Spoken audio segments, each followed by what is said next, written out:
Magandang buhay mga katiyats, atin balikan ang ating history sa Pilipinas kung saan noong kapanahonan ng ating mga ancestors ay napakasagana ng Pilipinas sa ginto. Ayon sa kwento ay sinasala lang daw ang mga butil ng ginto, itong tinatawag natin ng mga gold nuggets, ay ini-screen lang yan, sinasala sa mga ilog ng ating mga ninuno at ginagawang mga palamuti nila sa mga katawan nila. Kaya tuloy nabansagan na the Golden Land ang the Philippines noong kapanahonan ni Marco Polo, 12th century AD nang maglayag at napadaan si Marco Polo sa Pilipinas at nakita niya ang mga tao na nakatira dito ay lahat ay may suot-suot na ginto dahil ordinaryo lang ang ginto sa ating kalupaan. Nasasala lang, kinukuha nga lang, dinadampot lang sa mga rivers, sa mga ilog natin. At ayon sa Biblia ngayon, ay tinuturo talaga na ang the Far East na sinasabi na Ophir ay ang Pilipinas ang tumutugma sa puzzle. Okay, kaya dito sa video ni Absikel Treasures, kudos to Absikel, ay napakaganda ng kanyang pagtatalakay ng Pilipinas tungkol sa Ophir, at sa dulo ng bidyong ito ay ang mga taong mapalad na nakapulot ng mga ancestral golds kung saan-saan sa lupain ng Pilipinas ay mayroong tatlong napakaswerteng Pilipino na nakapulot ng mga historical gold kung saan sa ngayon ay priceless na. Hindi na pwedeng bilhin ng bilyones kasi priceless na nga. At nasa museum nakalagak ang mga ito. Ating pakinggan si Absikel sa kanyang magandang kwento dito. At huwag kalimutan i-subscribe din ang kanyang channel para kayo updated din sa kanyang mga uploads. At narito si Absikel Treasures. Ang mga palabas. Ang mga artifact na ito kasama ang mayamang kasaysayan ng pagmimina ng ginto ng bansa ay nagpapatibay sa pag-aangkin na ito ang biblikal na lupain ng Ophir. Ang mga makasaysayang account mula sa mga kalapit na rehiyon ay nagpapatunay din sa pag-aangkin na ito ng sinaunang Sri Lankan na salaysay na ang Mahavamsa ay nagsasabi ng isang malayong lupain na kilala bilang Suvarnabhumi o lupain ng ginto. Maraming iskolar ang naniniwala na ito ay tumutukoy sa sinaunang arkipelago ng Pilipinas. Huwag din nating kalimutan na ang tinutukoy ng heograpiya ng Pilipinas na nakaposisyon bilang ito ay nasa silangan. At ito ay nakaayon sa mga referensya sa Biblia na ang Ophir ay nasa malayong silangan at ang masaganang likas na yaman nito kabilang ang ginto ay sumasalamin sa paglalarawan ng Biblia ng mga kayamanan ng Ophir. Sa mga salaysay at ebidensyang ito, habang ang iba ay nakakumbinsi na ang nakakahimok na paglalarawan nito na iminumungkahi ng iba na ang Pilipinas ay maaaring maging ang biblikal na lupain ng Ophir.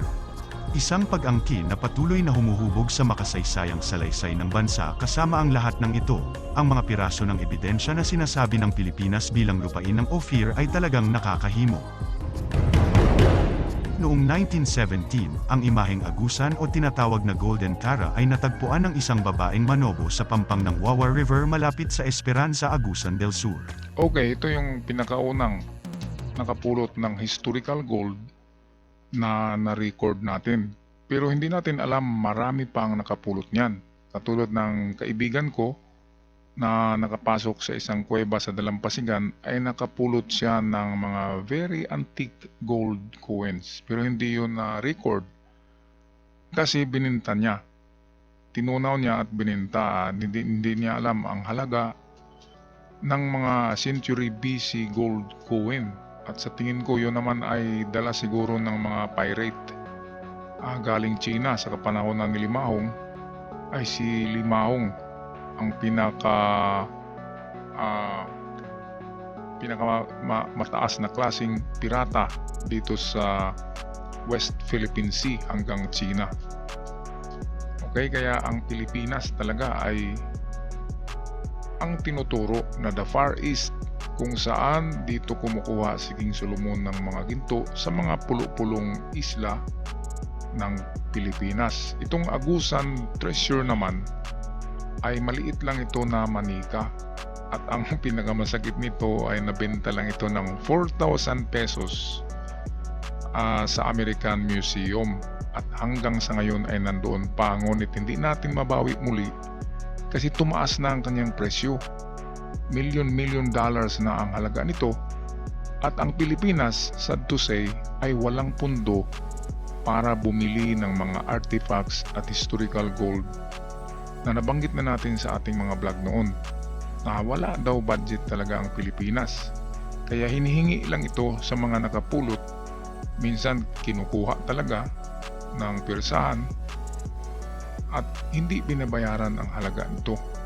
Bagkus ay parang donation lang, magbigay lang sila ng konti para ibigay mo sa museum para parte ng ating history. Napakaganda naman ang mag-donate. Pero kasi tayong mga Pilipino, kailangan talaga natin ng pera. Yan ang totoo, kaya nabibinta siya sa labas. Okay, patuloy natin panuorin. Ito yung video kung saan reenactment lang ito nung mapulot ito noong 1917 sa Agusan River mismo. Agusan is noon part of the Caraga. Ngayon ay humiwalay na siya. Kaya ang Caraga, Surigao, Agusan, yan, ang dami-daming mga gold yan. Sa dulo ng bidyong ito ay atin na naman pag-usapan ang mga napulot ni Berto Morales. Pinakamaraming ancestral gold na nakuha ni Berto Morales. Dito pa rin yan sa Surigao. Iningatan nito ang artifact bilang isang tinatawag na manika. Gayunpaman, ayon kay Constancia Giraut, ang apo ng nakadiskubre ng gintong imahen. Iningatan ng kanyang lola na nagngangalang Bilay Campos ang bagay bilang isang manika at kalaunan ay inilagay ito sa isang altar para sa pagsamba hanggang sa ito ay ninakaw mula sa kanilang tradisyonal na bahay ng Manobo. At ang pinaghihinalaan nila ay nakuha ng nooy isang mataas na official sa kanilang probinsya ng Agusan, na si Deputy Governor Blas Baclagon. Ito na yung masaklap na nangyari diyan kasi ginawa niyang manika ang ginto kasi 1917 pa naman. Wala pa tayong mga vlog noon, wala pang YouTube na makikita natin na mamahalin pala ang mga gintong yan. Kaya ginawa siyang parang santos, manika. At nang makita ito ng Clagon ang apelyido, ay kinuha ito at ibinenta sa Amerika sa halagang 4,000 pesos lamang. Pero 2017 pa naman yon. Kaya ang gold noon ay mura pa. Pero kung sa ngayon siguro ay maibenta yan ng sabihin natin mga 3 million kasi yan ay historical gold. Pero ngayon dahil nasa museum na yan ng Amerika, napakamahal na kasi US dollars na. Pwede ngang makuha yan ng Pilipinas, kaya lang bibilhin niya doon sa American Museum kasi nabili na yan. Kaya wala tayong magawa kung mahal ang pagkabinta, ang pagbinta niyan ng Amerika dahil sa namuhunan naman sila diyan. At marami ang bibili niyan. Pero Pilipinas ang priority na ibalik yan kasi part of the Philippine history. Ito yung Golden Tara o Agusan, napaka-famous niyan, the Golden Tara. Kaya yan, nagsasalamin, ano kasi ito, Hindu god. Kaya totoo ang kwento sa Talyano na ang mga Talyano ay Tajian. Ang mga Tajian, yan ang mga pamilya na nagka-mix blood ng mga Indian galing sa Borneo, galing sa Malaysia, Indonesia, and then nakapag-asawa sila ng mga Indian. Kaya ang Pilipinas ay mayroong mga Indian na mga artifacts na nahukay. Katulad na lamang ng The Trident of Poseidon. Yan. In our next video, ipapakita natin yun. Yung trident ng God of the Sea, si Poseidon, ay dito nakuha sa Pilipinas. Kaya totoo na may mga gods na nakatira dito sa Pilipinas kasi dito naibaon. Kaya makonect talaga natin sa Ophir. Kasi kung treasure ni King Solomon ay kasama na yan sa mga koleksyon niya, yung Poseidon trident. Yung tatlong tulis na spear. Yun ang kay Poseidon. At totoo, nandito talaga sa Pilipinas nakuha. Nahukay. Okay, patuloy tayo dito sa ating napakagandang history of ancestral gold. At pagkatapos nito ay pinangalanan nito na buwawan ni Baclagon o tinawag na Gold of Baclagon, na nauwi sa mga kamay nito. Noong 1918, dinala ni Baclagon ang artifact sa atensyon ni Dr. H. Utley Beer na tinawag itong the most spectacular single find yet made in Philippine archaeology. Si Beer, na noon ay tagapangulo ng Departamento ng Antropolohiya sa Universidad ng Pilipinas at nagsisilbi rin bilang isang honorary curator sa Pambansang Museo ng Pilipinas. Tika, mali yung sinabing archaeology of the Philippines. Na sinasabing the greatest find. Kasi kung archaeology, hinuhukayan ng mga archaeologists, hinahanap yan. Pero napulot lang kasi yan ng isang nitibo sa Agusan River. Kaya hindi yan archaeology. Ang archaeology ay yung naghukay ka para hanapin yung artifacts. Pero yan ay napulot lang. So merong magandang term dyan. Hindi archaeology kasi hindi yan hinukay ni Baclagon.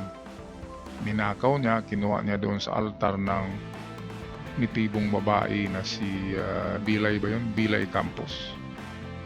Okay, so yan, patuloy tayo. Ang imaheng agusan pagkatapos ipinadala sa Estados Unidos noong 1922, at sa wakas ay inilagay sa Field Museum of Natural History sa Chicago, Field Museum kung saan pala. ito ay nakadisplay pa rin hanggang sa ngayon. Mula noong ika-21 siglo, Ayan, no? ang lugar sa Agusan kung saan natagpuan ang imahe ay naging isang lugar ng paglalakbay para sa mga animist at Budista. At pabiro na sinambit ng babae na sana ginto na lang ang mahuli nila, na Ito naman, ito yung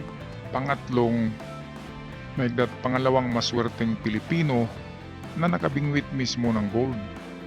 At ang gold na yan ay napakabigat yan na kwintas na nabingwit nila. Ancestral gold pa rin yan.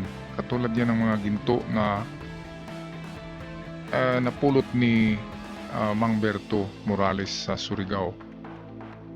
Ito, kaya ibig sabihin, sa dagat man, sa kabundukan, sa mga ilog man, ay nariyan pala yan. Kasi very abundant ang Pilipinas sa mga ganyan na mga alahas noon. Kaya totoong ang Pilipinas ang the land of fair, the land of Maharlikans, the land of the Tajian. Okay, yung mga kalahi nila Lapu-Lapu, sila Raha Sulaiman. Kaya pala nagkalat ang ginto sa Pilipinas dahil totoong naninirahan dito ang mga taong yan na may daladalang ganyan mga klaseng ginto at tinatawag na rin natin sila na mga ancestors natin. launan wala ano paman ay mukhang nagkatotoo nga ang nahuli nito sa kanilang lambat. Iniangat ang nahuli nito na hindi isda kundi parang isang gintong kwintas. Ang chain nito ay parang alupihan na pinagdugtong-dugtong na parang alambre na tinumpok at tumitimbang ng mahigit 100 na gramo. Parang kay At nang inialis ang kwintas mula sa Morales pagkakasabit sa lambat na isip ng mga ito na baka daw galing ito sa mga tindero. At maaring nahulog lang na mga paninda na malamang na peke at tinubog lang sa ginto. Agad namang ipinakita ng mga ito sa mga magulang at nilinisan dahil daw sa kinakalawang na ang bagay na yon. At napag-alaman nga na ito ay isang purong ginto.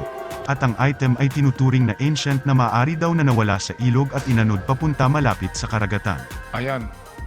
So, pwedeng galing siya sa mainland at naanod lang, natangay ng malakas na flash flood na dala sa karagatan or talagang nahulog yan. Makasuot-suot yan ng isang Maharlikans noon at dahil mga Voyager, mga ano kasi yan, kung alam niyo yung history ng Balangay sa Butuan, sa Caraga, ay yung Balangay ay galing yun sa dyan sa parting Malaysia, Indonesia, Borneo. Yan ang mga parang barko noon. Kaya pwedeng sailors ang mga ito at baka may nalaglag ng mga kwintas sa dagat. Kaya ang ganda ng Pilipinas noon. mayaman talaga tayo. Ngayon, sabi nila mayaman tayo sa korupsyon. At hindi natin binalikan yung pagiging maharlika natin. Bakit kaya? Ang unang rason diyan ay dahil nasakop tayo ng mga Kastila. Ang mga Kastila ay mga dugong ano yan, yung mga agaw ba ng mga lupa, ng mga lupain. Kaya yun ang namana natin sa mga Kastila, yung pagiging kurap, yung pagiging mga aagaw. Kaya ang ating kulturang maharlika ay nawawala. Ang kulturang Oferian nawawala. Dahil sa sinakop tayo ng Kastila na very arrogant, mga arrogante, mga hambugiro, dahil mga gwapo daw.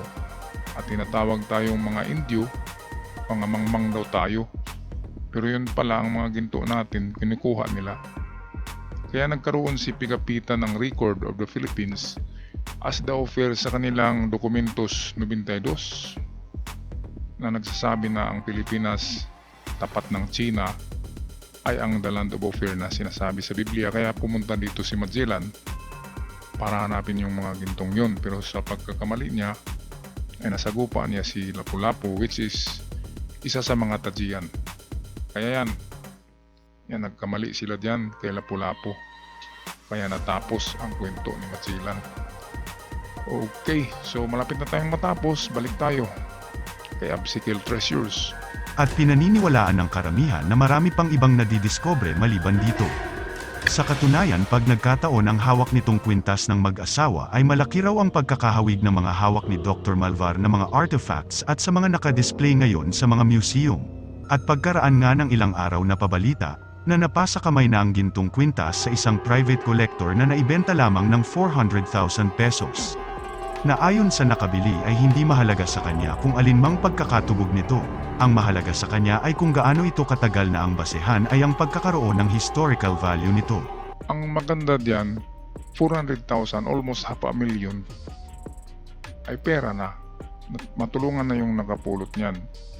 Yan nga ang sinabi ni Robin Hood, ni Padilla, na bakit yung isang sesyon nila sa Senado, bakit daw hindi mabili ng Pilipinas ang mga napulot na yan? Bakit hindi nabibili ng gobyerno ang mga napupulot na historical gold?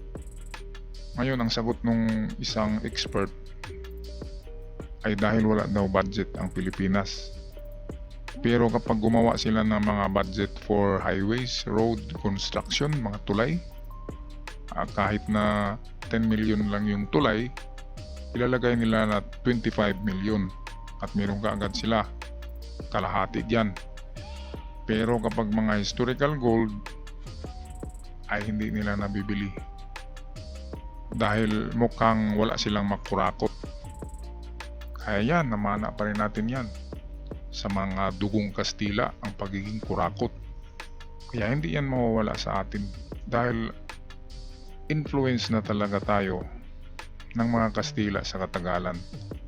Sa katagalan na narito sila sa Pilipinas ay nagiging dugong Kastila na rin tayo. Okay, so ito okay rin tong mayor. Nasa kanya yung pwede niyang ibenta yan ng mas mahal pa kasi historical gold ay almost times to the price of a real gold na hindi historical.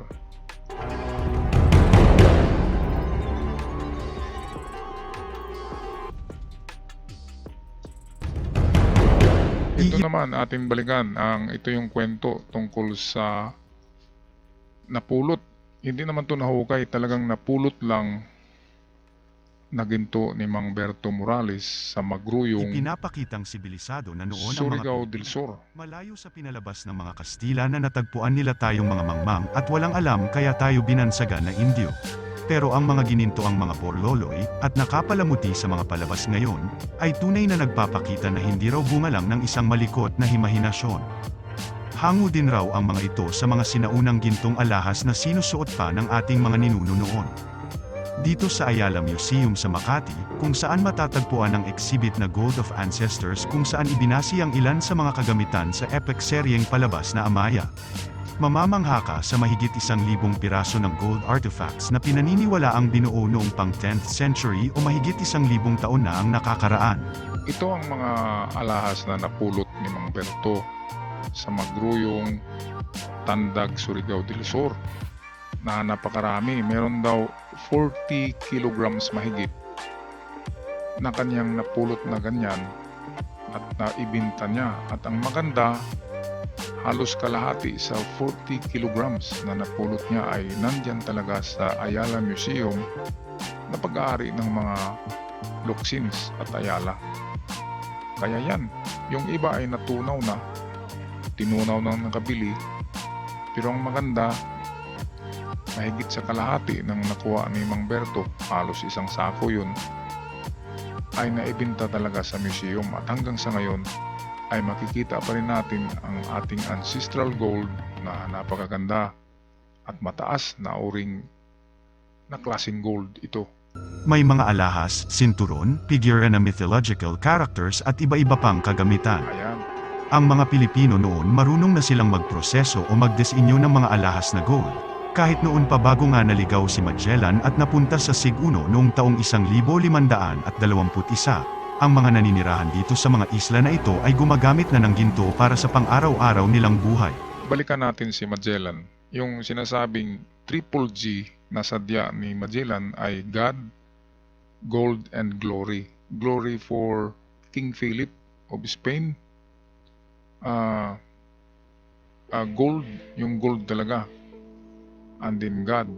Dinadala nilang pangalan ng God para mapasok nilang Pilipinas. Kasi kung away ang sadya nila ay matatapang talaga sila, lapu-lapu dyan. Kaya ginawa nila, nagbaptize sila ng mga itong kalahi ni Lapu-Lapu at ginawang Kristiyano. Nagmukhang mabait sila para walang labanan. Pero nang isang araw ay biglang nagkarambulan dyan sa Mactan, sa baybayin.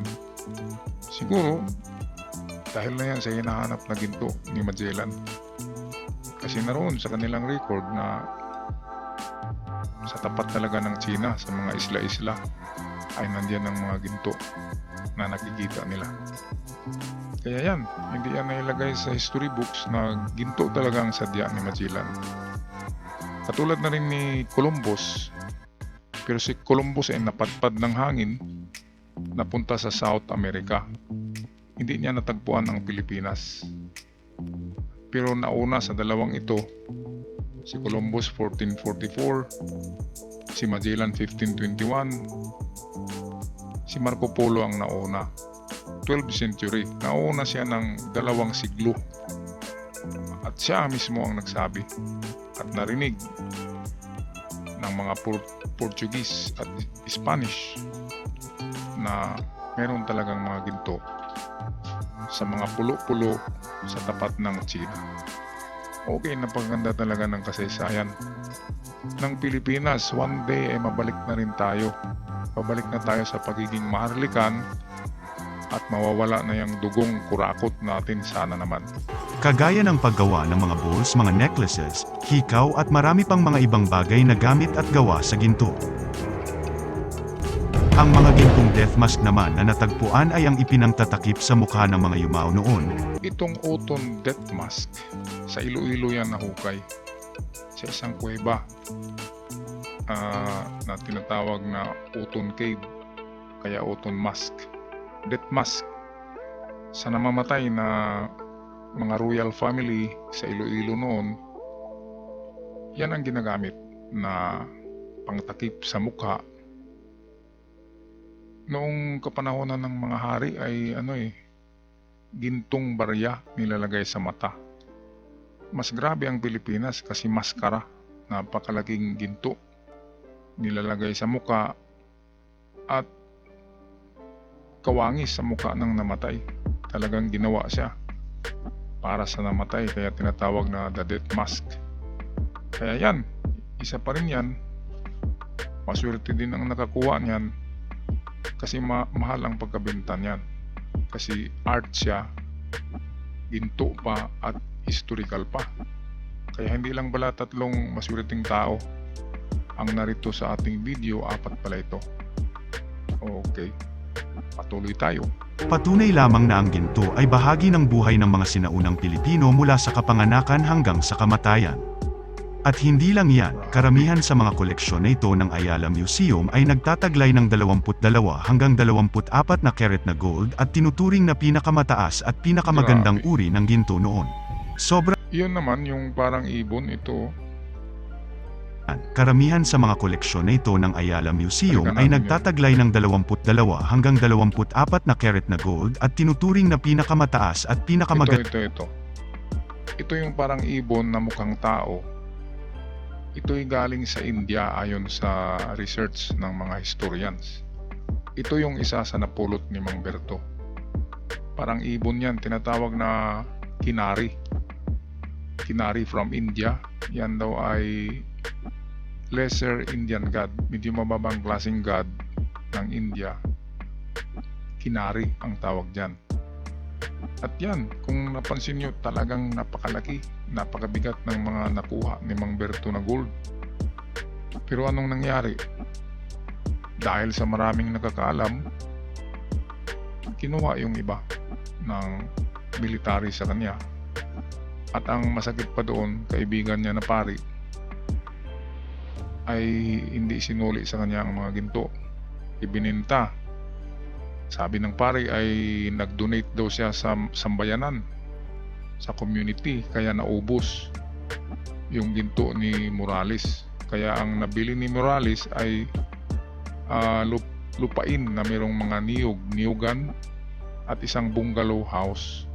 Yun lang talaga ang nabili niya sa kanyang bilyones na ginto, na hindi eksakto ang, hindi tamang pagka-manage niya. Kasi lumapit kagad siya sa pari, kaya ganun ang nangyari.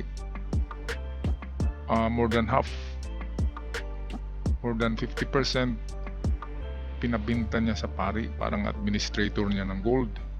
At habang siya'y tumatakas kasi hinahanap siya ng militar at mga tulisan, kaya nagtago sa Iloilo yata. From Surigao to Iloilo, nagtago si Mang Berto. Anding pagbalik niya, wala na yung gold niya na tinago ng pari. Olbis daw yung apelido. Siguro, bilyonaryo na yun ngayon. uri ng ginto noon.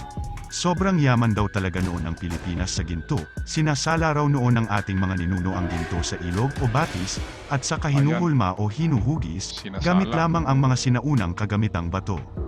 Kung sisiyasatin daw ng maigi ang ibang natagpuan ay nakahugis siya na parang isang baw ng nyog na doon maaaring hinulma. Meron din dito ang isang parang diadems na ang pagkakahawig niya ay isang parang banig. Meron din mga beads na katulad ng isang kuhol na kung saan pinaniniwalaan na dito talaga nahukay at dito nagmula. Sa katunayan, sa Boxer Codex, sa isang manuscript kung saan naitala ang pamumuhay ng mga Pilipino nang una tayong nakasalamuhan ng mga Kastila noong 16th century. Inilarawan dito na ang mga sinaunang Pilipino ay naaadornuhan ng ginto. Ang ibang araw ay halos purong ginto ang kasuotan mula ulo hanggang paa. Itong Boxer Codex, yan ay pinta or painting ng Chinese artist na naglarawan kung ano ang mga Pilipino noon. Pero nang dumating ang mananakop ng mga Kastila, sinabi nila na mga Indio tayo, wala tayong alam. Kasi hindi natin alam magsalita ng Espanyol, kaya sinabi nila na Indio. Hindi nila alam na yung mga kwintas natin ay mga ginto. Mga kasuotan natin ay may mga ginto. Kaya nga, sinakop talaga nilang Pilipinas. Katulad ng Mexico. Yung mga templo sa Mexico, ang dami-daming ginto. Ganon din ang sumakop ay mga Spanish. At kinuha ang mga ginto sa Mexico. Katulad din yan sa Pilipinas. Ang maraming ginto natin ay naroon talaga sa mga Spanish. Kasi sila yung unang nanakop sa atin bago ang mga Amerikano. Kaya yan. Napaka ng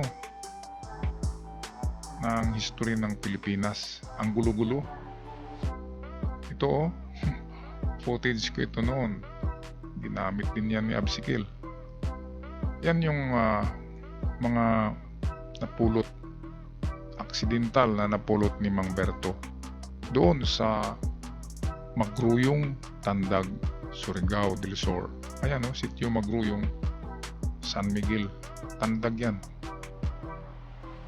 At ang ano rito, pinaka nakakatawa na parte ay yung kasama diyan na nagtrabaho niya sa ano na yan, irrigation daw yan eh.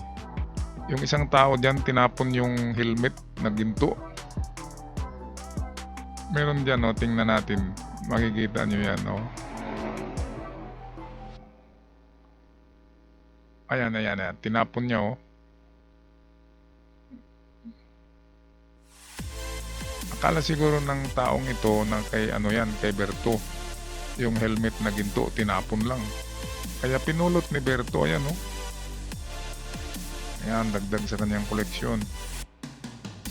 At nakakatawa diyan, nilagayan sa sako na nilagyan niya ng mga saging sa ibabaw para hindi mahalata ng mga kasama niya. Yan, sinilid niya yan sa sako. Pagkatapos sa ibabaw ng sako ay nilagyan niya ng mga saging para hindi mahalata na may ginto. At umuwi siya ng bahay, pinagkita sa kanyang asawa at nanlaki ang mata ng asawa niya. Ngayon dahil sa nakita kasi yan ng kanyang anak na dalagita, ayan. Kaya yung anak niya, yun ang nagchika-chika sa mga kaibigan na nakapulot daw ang kanyang tatay ng mga ginto. Ito yung paring Olbis na yan, no? Yun ang nag-ano ng ginto ni Mang Berto, nagtago. Ito, after na makuha ni Mang Berto ang ginto sa Magruyong, yun ang nangyari, dinagsa ng mga treasure hunters ang lugar. Baka meron pang itong tumalsik ng mga ginto. Ngayon ay very secured ng mga gintong yan. Ito, parte yan sa nakuha ni Mang Berto. Ito yung Ayala Museum sa Makati. Pag-aari ng mga Ayala at Luksin. Okay, so napakaganda ng kwento ng ating nakaraan, mga katiyats. Ako'y magpaalam na hanggang sa muli. God bless us all. Paalam.